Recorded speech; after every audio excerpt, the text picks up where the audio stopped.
Okay, welcome back to another video. In this video, we're going to go through complex numbers as two-dimensional vectors. So this is 7H from the Year 11 Specialist Maths book. All right, so we know complex numbers, they can have reals and they can have imaginary parts. Well, what if we were to construct a system of axes where the real part runs along the x-axis and the imaginary part runs along the y-axis?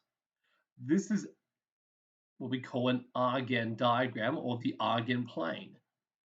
So for example, I've drawn what look like two vectors. Those vectors in this case are not x and y coordinates, they are real imaginaries.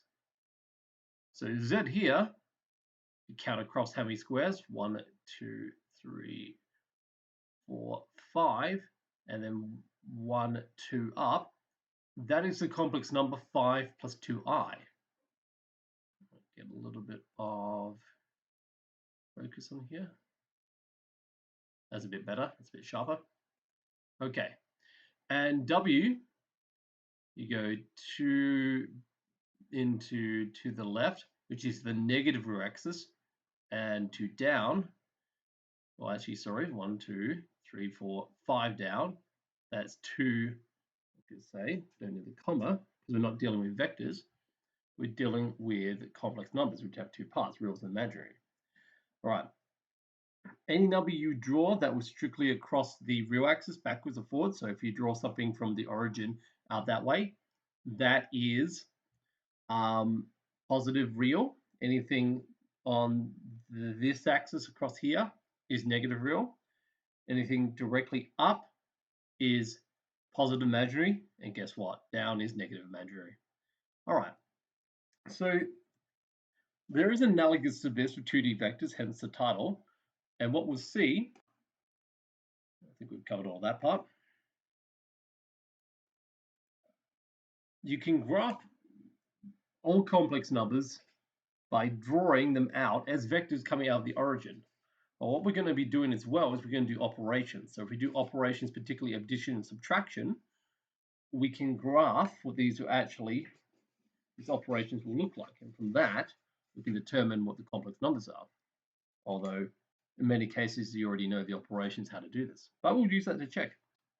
So for example, remembering with vectors, if we were to add, you draw the second vector coming off the first vector. So if I was to, maybe I might make this just for the sake of drawing this a little bit more interesting. Let's make that 4. I'm changing it's my question. I can change it if I want to. All right, so let's graph. On the end of Z, we're going to graph 4. So the 4 is just a real number. So it goes 1, 2, 3, 4 across. And that's what I've graphed here. That is 4. And the addition vector goes from the start of the first to the end of the second.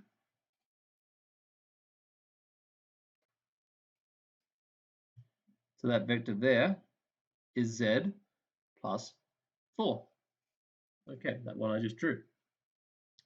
Think about that. Or what is this now? 1, 2, 3, 4, 5, 6, 7, 8, 9, 1, 2.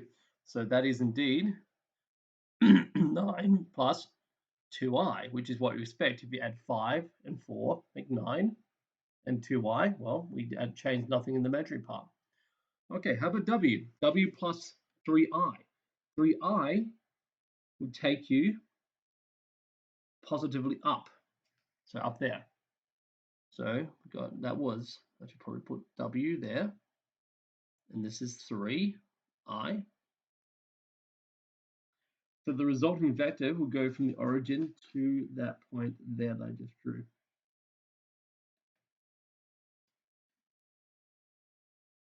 And just by looking at that, this is now W plus 3i. It is 2 units down and 2 units to the left, so that is minus 2 minus 2i, which makes sense.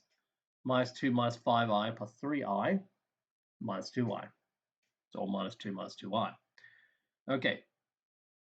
What if I was to graph W plus 2z?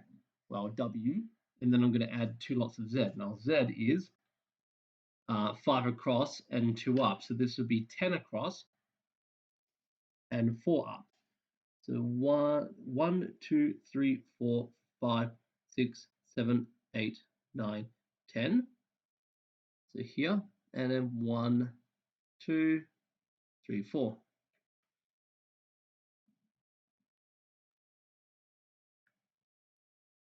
Okay. So that's, I've just added 2z to the end of w. And the resultant vector is coming out here.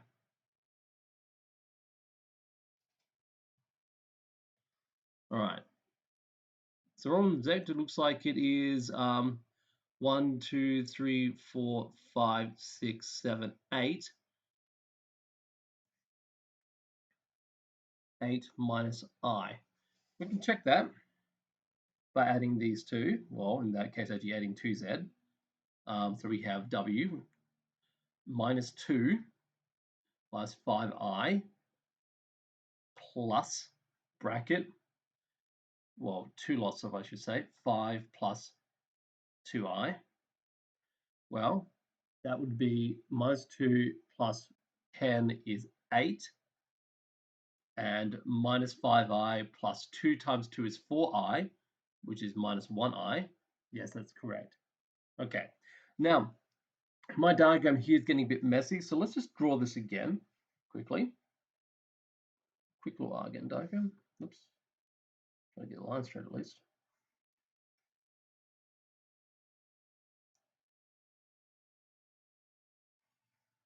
Okay. So let's draw again my Z and my W. Okay, 1, 2, 3, 4, 5, 1, 2. There's my Z. Oops, or a W, that's Z. All right. And then 1, 2, 3, 4, 5. There we go. Oopsies, you can't even see that. Bring it up. There we go. There's my W.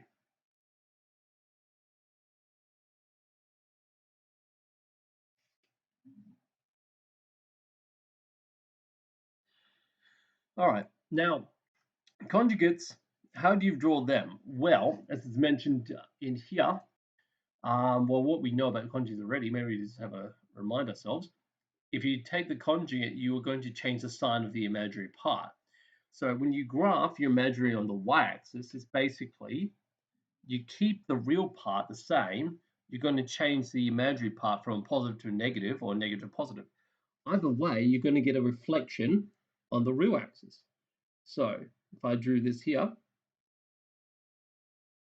it's down there, that is Z conjugate. See, it's the same, well, it's the same real, but negative the imaginary, which is what conjugates do. If that's W, then if I go up here,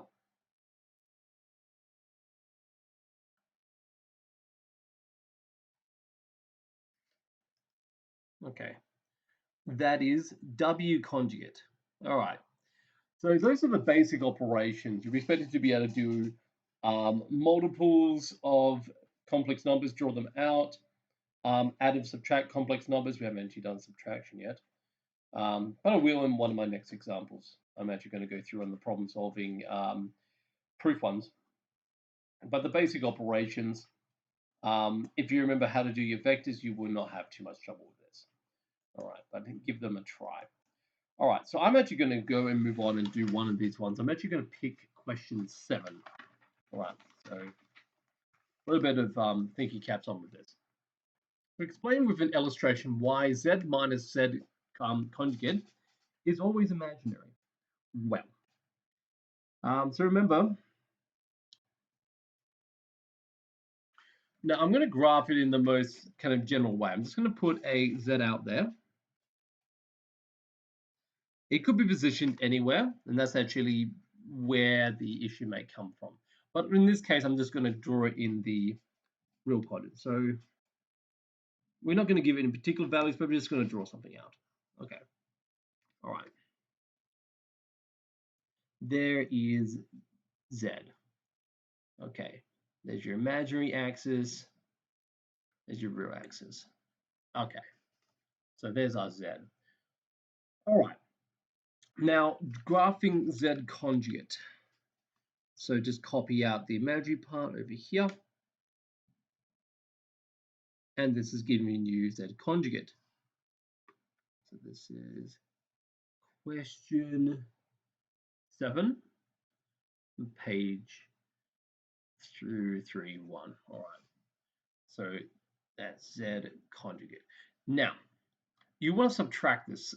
Reminding you again, in terms of 2D vectors, if you subtract a vector, you add its negative, and its negative travels in the opposite direction. So in that case, all right, this goes down by 3, and how many does it go across? 3, 6, 7, 8. All right. So we need to go up 3, and then basically back up here.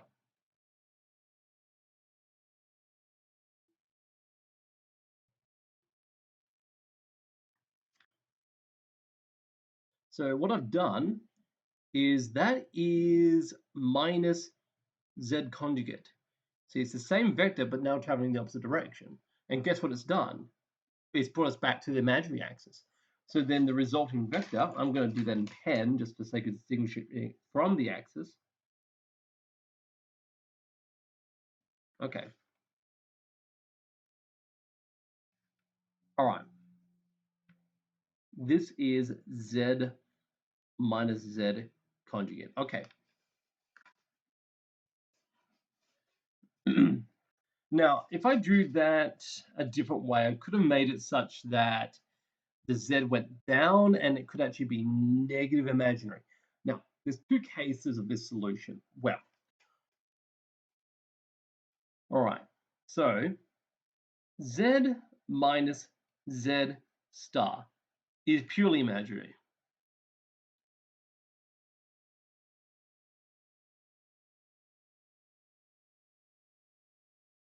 I mean, it kind of makes sense anyway. You know, subtracted conjugates, well, you're going to cancel out the real part. Because, yeah, that will just get you, just end up with double the imaginary part. Yeah, look, I can just prove it just with arithmetic, just the A plus BI minus bracket A minus BI will give you, they'll cancel the A's. So just, if you want the proof, yeah, it's 2BI. So it's purely imaginary. But, okay, unless the imaginary part, so the B, Z equals 0, and that means unless, so another way of saying that is if Z is real. Then if Z is real, I can draw that. Well, kind of. It's a little bit difficult, actually. I'll show you what I mean. If I draw another axis, go down here. So just so we don't need an imaginary axis, so we just go across the row. Okay, so imagine if this had no imaginary component. All right, and I draw that. I'm going to draw. Okay. We'll say we go straight across, and that is Z. All right. Then what's Z conjugate? Exactly the same vector, because it's got no imaginary part, so there's no minus BI. The B is 0. So then how do you do it? Well, I'm glad you asked. If I grab another pen, all right, if I, yeah, let's get a different color so I can distinguish this. No, I don't have one on me. Never mind. All right, I'll just do it underneath. You'll get the idea. Okay, so if I was to go and graph the minus, so I've got minus Z conjugate, because basically if Z is real, Z equals Z conjugate, because there's no imaginary part. Let's get a little bit out of focus again. That's a bit better.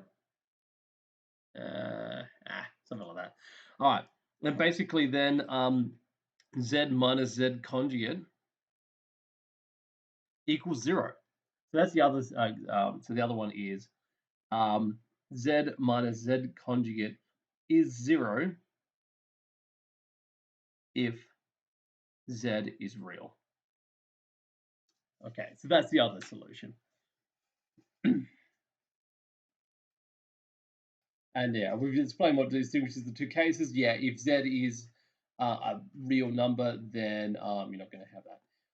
If it's imaginary, it's kind of trivial anyway. You basically just end up doubling what you had before. Z minus Z asterisk would just double the solution. And that fits into the first case though. All right. Now we're also going to do modulus because it relates. So flipping over, modulus. All right. So the modulus of the complex number is the equivalent to the modulus of 2D vectors. So that's nice and easy. The way to think of it is like in your vectors, you had, okay, how far you move in the x, how far you move in the y. Well, we just graphed this as x and y, didn't we? So it works the same way. You just take the squares, sum of the squares of the x and the y components, or the real and imaginary components, sum of the squares, and then take the square root, you got the modulus. Easy. Let's practice. Okay. So let's just take some questions at random. All right, so find Z if we have, oh no, I just take 8 plus 2i minus, okay, let's just do 1c minus 8 plus 2i. Well, it's just Pythagoras, isn't it? Minus 8 squared plus 2 squared equals 64 plus 4 in the square root equals square root 68, which I think we can actually reduce. Divided divisible by 4. 34 and yes, 2 root 17. I think that's as much as you can reduce it. 17 is prime. Yep, pretty sure. Okay. So now you can do this for, now in case of, just for the sake of ease, show you the shortcut. If you just got like a purely real or purely imaginary number, just take the magnitude of the coefficient. So D, if Z equals 3i, Z modulus equals 3. Easy enough. How about E? Well, that's negative. What do we do now? If you stick it in the formula, you get the same thing, but I've got minus 4. What's the length? It's 4. Easy as. There you go. All right. Now, you'll find a bunch of operations and things of this nature, like, and question 2, find the modulus, and you'll find that basically, you're going to see a bunch of similar patterns pop up for some of these. For example, like, all right, Z cubed. Let's do it. Okay, so for example, let's just take the last one. We're proving it, we're kind of demonstrating a theory here, we're developing a thing.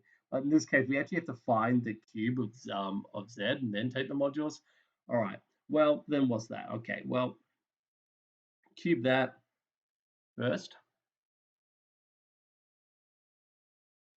All right, so I'm just going to do, all right, we'll just do that times the square. And I can do perfectly square rule for that. Modulus 2i, and that's 4 plus 4i plus I squared. Simplify that. 2 plus I. Oops. 3 plus 4i. Multiply these out. 6 plus 4i squared plus 3i plus 8i. So that's 16 minus 4 is 12. And we've got plus 11i. And then you can take the modulus of that. That would be, if I got this right. Yeah, 16 minus 4 is 12. Oh, yeah. 144 plus 121. That's the squares. Take the square root of that. 265. Not sure if we can reduce that. Got my calculator here somewhere. Yeah, here we go. Let's use this one. 265. Okay, take square root. No, it's not reduce. It's not divisible by 9. It's not divisible by 25. Nah, probably not. Okay, so it can't be reduced. Now, let's just contrast that with the second one. Well, what if we find Z modulus and then cube it? Well, here you say 2 plus I, and we're going to cube that. Well, that would be 4 plus 1 the square root cubed. Well, that's 5 to the power of 1/2 power of 3. This is 2I, by the way, 2L, sorry. The second, the last part. And then, oh, actually, can it be reduced? Did I make a mistake there? Have I made a mistake somewhere here? I'm curious. 2, 4, 3, 11. I think it should actually be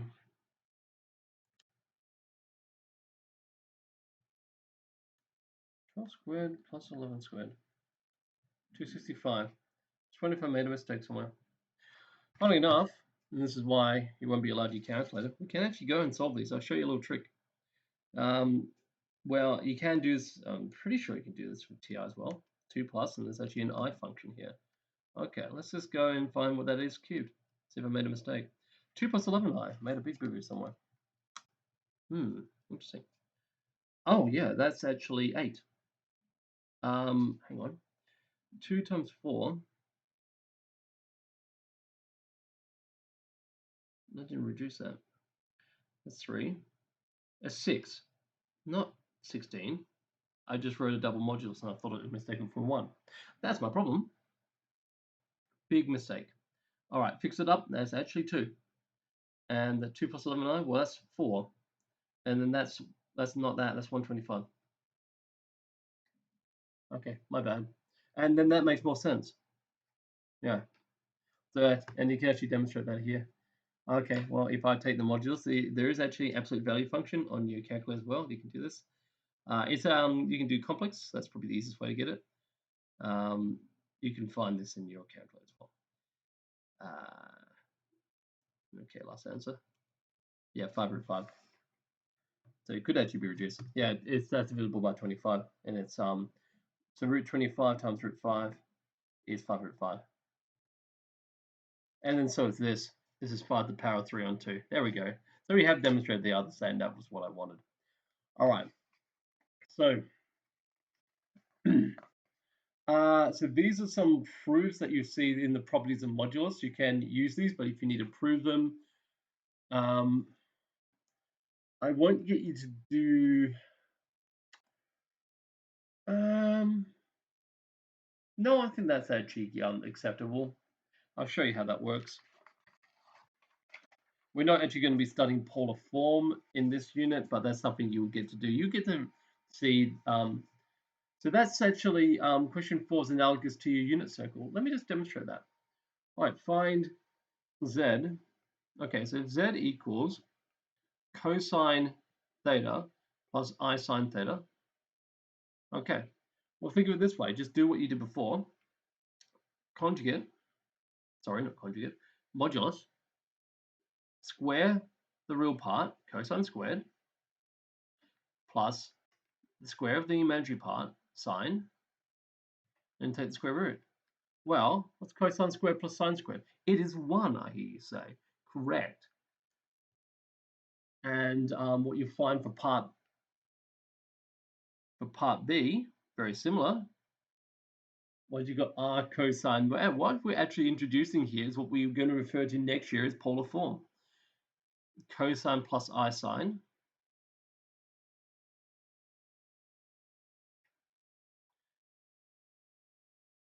If you break it up into the real imaginary part is r cosine theta plus r sine theta I. So therefore, this would actually come out like this: r squared cosine squared theta plus r squared sine squared theta. You square the real and imaginary. And then you can take that as a common factor, r squared, and then you still got cosine squared plus sine squared. And then the answer is r. And that's the length. So r is actually the length. If you want to express it this way, r is the length. I'm not going to go through that in any other detail because that's something we'll leave for year 12. All right. I'm also not expecting you to do anything in regards to mathematical induction, so you can skip those questions because we have not covered that yet. All right. So, all right.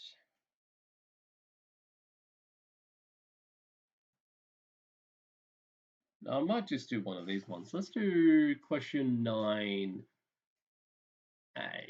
Okay.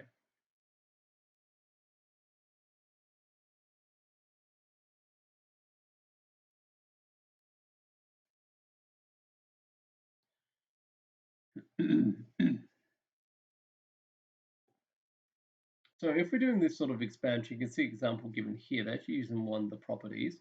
So find modulus if that is the case. Okay. All right.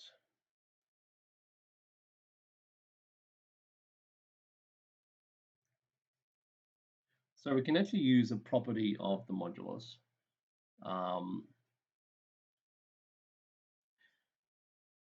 As such. I'll go back to the rules and I'll show you which one we're actually using here. All right. So in the properties of modulus, it can be expressed, the modulus squared is equal to z times by its conjugate. Because that comes out of the sum of two squares. So yeah, we've seen that identity before. And that's essentially what the modulus is, taking the square root of the sum of two squares. But so we're going to use that identity here. So let's see how it works. All right, so we're going to square both sides, which would mean you have z plus 9 squared plus equals 9, that's squared, and z plus 1 squared. Now we can change that into z plus 9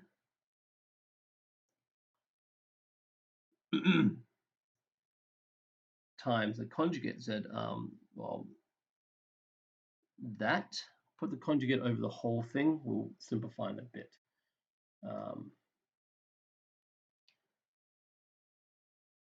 Z plus 1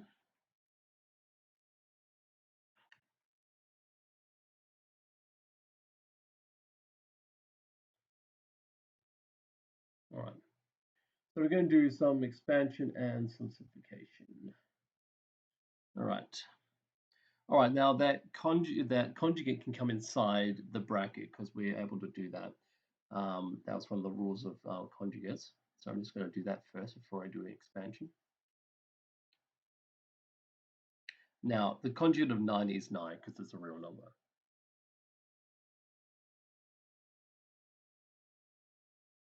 And then z conjugate, again, plus 1 because 1 is a real number. Okay.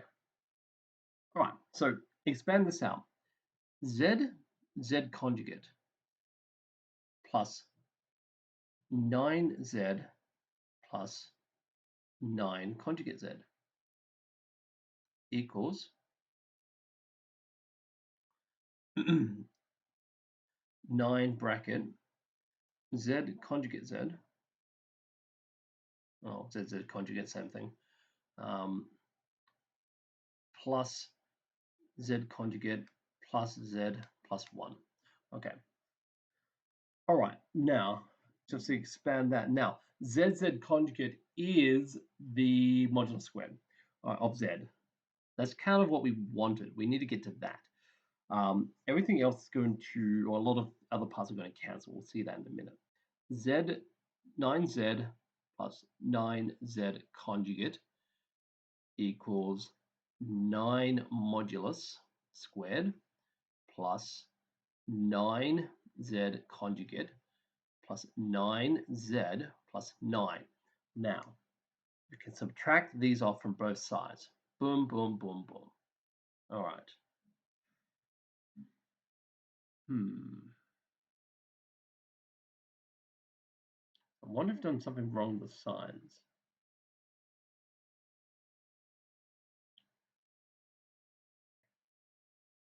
Because if I move that across, that's negative. So I can move that across. I can actually get this 8z squared plus 9, and that's 0 on that side. But that means I'm going to have a negative. I wonder if that's actually the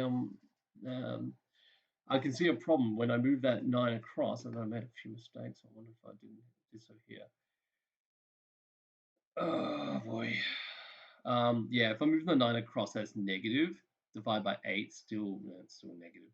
And then the modulus itself, it needs to return a positive real number because that's what its function is. We don't have complex answers for moduli. So I'm just going to have a quick check and see if I've actually stumbled across the actual answer. Otherwise, let's have a quick look-see. So real complex numbers. All right, modulus. Oopsies. Answers. Okay. Let's just go. Boom, boom, boom, boom, boom, boom, boom, boom, boom, boom, boom, boom, boom, boom, boom, boom. That's going to take a while. Let's just do it. Let's do 70. Yep, backwards.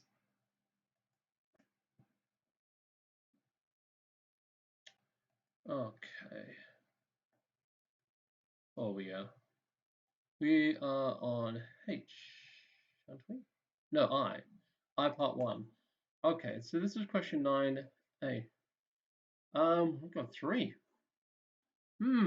Interesting. All right. Oh, silly me. 9 times 9 is 81. Forgot something. I forgot. That was dumb. Plus 81. Okay, can't forget that. All right, then that is an issue. Because then, all right, that makes, okay, cross that line out and add 81 over here. There we go. Bring the 9 across.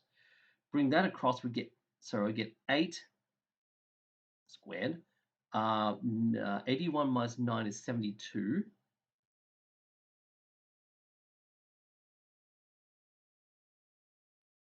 Okay, so yes, that's, all right, bring that across here. 72, okay, so like that. All right, 72 divided by 8 is 9. And so z squared equals 9. And z modulus must be equal to 3. So it has to be positive. It has to be positive. Okay. Good. I found my mistake. Good O. So you see there, 9A, the answer is 3. And at least we found my boo-boo. Okay. I'm going to go through, let's do some examples of the last part.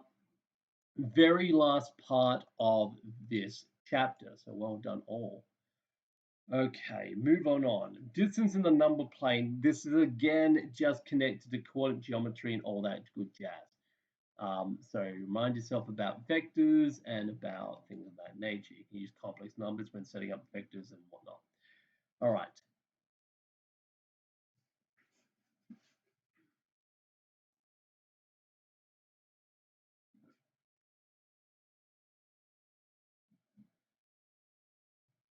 So maybe I might just pick something here just to do.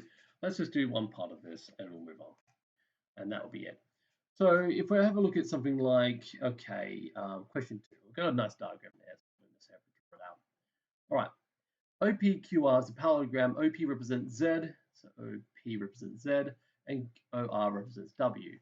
Find in terms of Z and W, OQ. Now OQ could be Z plus W, it's a parallelogram, or W plus Z, doesn't actually really matter. All right, so 2A, OQ equals, I'll just do Z plus W. All right, and PR. All right, now if we go from P to R, so starting at P, Well, look, when we did vectors, we just went backwards and we just kind of we can find another path to get there. So if we start from P, if we go to O, and then we go to R. So let's think of it that way. So P to R, we can write that as P to O, and then from O to R. That works. Well, what's that in complex numbers? Well, we're moving backwards in Z. So minus Z plus W. Therefore, W minus Z. That is part 2. That was I, and that's double I. Okay, discuss from the triangle OPQ, O to P to Q, why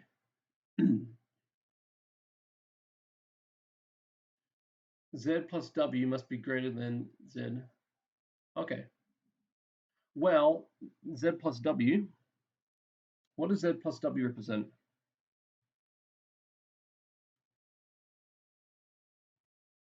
All right, so Z plus W brings you from O to Q.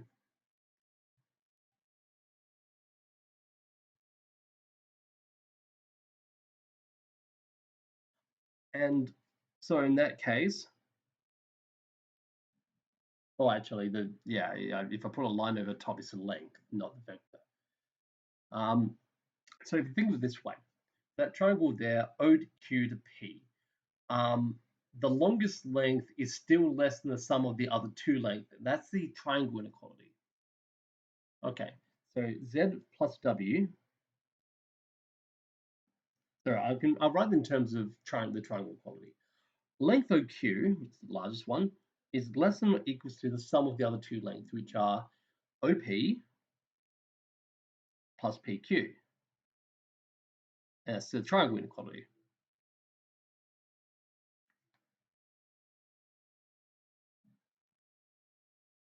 Okay. And then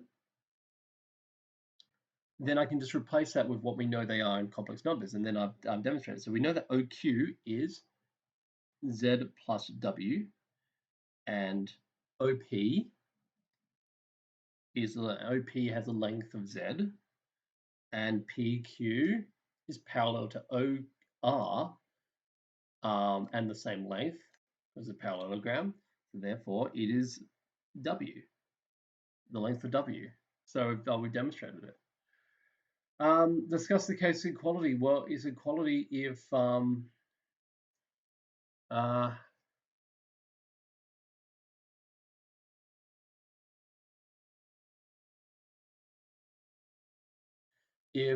P lies on OQ, that's how we would express in the coordinate geometry. What does that mean for complex numbers? Well, basically, if Z equals KW, like if they're both traveling in the same direction, if they're parallel, like if they're the same direction.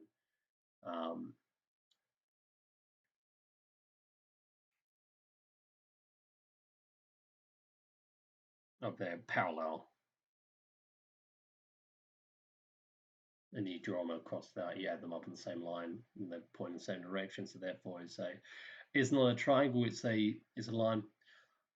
Similar for C. Now C is talking about OPR. So this small triangle in near the one closest to the origin that you can form. So remember, we've actually found what PR is. And PR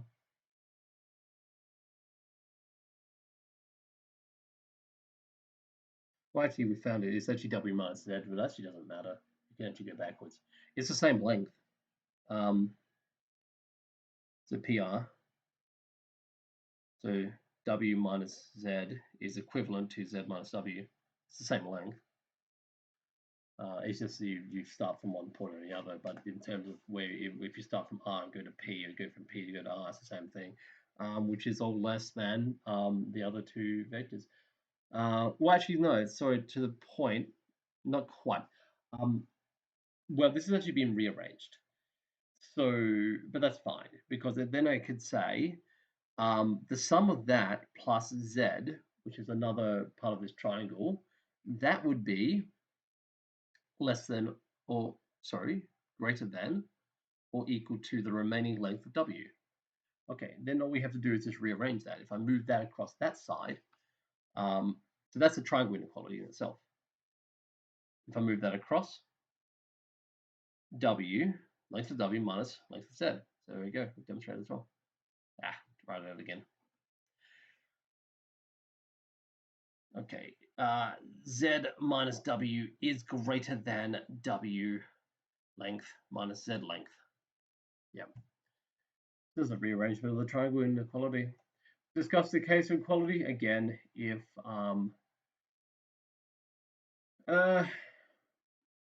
basically if Z equals W, that would collapse to 0 and you'd have W equals Z.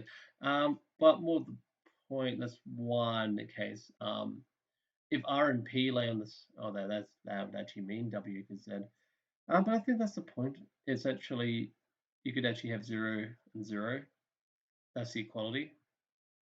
If I'm looking at this line up here, it's more to what I was just saying for the previous one. So, well, let's have since we're looking at, let's just have a quick look at, let's grab the solutions. 2i2.